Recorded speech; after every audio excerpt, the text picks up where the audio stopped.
Vide, dekorācijas un pat komandieris. Viss kā filmā Rīgas sargi. Tikai uzdevumus šoreiz saņem vairākas komandas un arī no tā izpildes nav atkarīgs valsts liktenis. Svinot Latvijas armijas izveidošanas 90. gada dienu un Latvijas iestāšanās NATO 5. gada dienu, aktīvās piedzīvojuma sacensībās tiek noskaidrota veiklākā, saliedētākā un zinošākā jauniešu komanda. Pamatmērķis tātad ir izveidot tiltu starp tiem senajiem notikumiem un mūsdienām, parādot, ka nemaz patiesībā tik daudz nav mainījies, un gribam arī aizpildīt to balto laukumu, kas bija veidots padomju gados. Patriotiskā spēle Jaunie Rīgas sargi sākās gandrīz pirms gada. Toreiz cīņu sāka gandrīz 2500 cilvēki. Tagad palikuši 172. 12 komandas pa 6 cilvēki šodien sacenšās finālā. Tagad spēcīgākās un zinošākās komandas no visiem reģioniem ir gatavas pildīt īpašu misiju jeb uzdevumu, kurā iekļauts viss iepriekš apgūtais. Šeit uz finālu ļoti rūpīgi bērni gatavoja karogu, ja?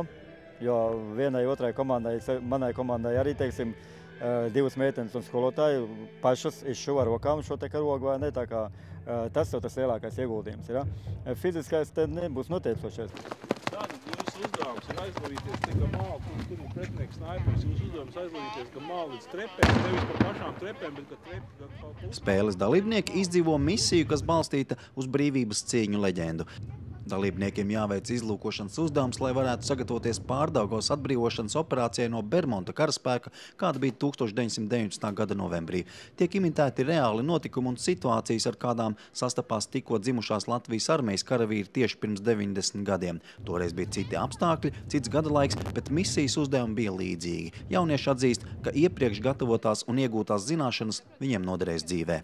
Vai mažums visādas situācijas ekstrēmas parādās dzīvēs, arī tās pirmā palīdzība, tas arī ļoti noder. Piemēram, alpīnismu, par tām virvēm, par ugunskura kuršanu un tā, kas ļoti interesanti. Mēs speciāli paprasījām tādiem zinošiem cilvēkiem, lai pamāca tur medicīnu un vēsturi, tāpēc domāju, mēs esam tādi konkurēti spējīgi ar pārējām komandām.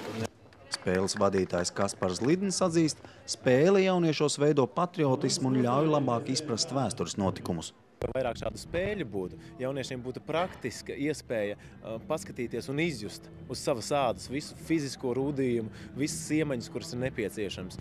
Zināt, kāpēc tas šeit? Jā. Kas šeit notiek? Jāsaņem munīcija. Kas šī par vietu? Krogs. Kam šis krogs pieder? Justīnai.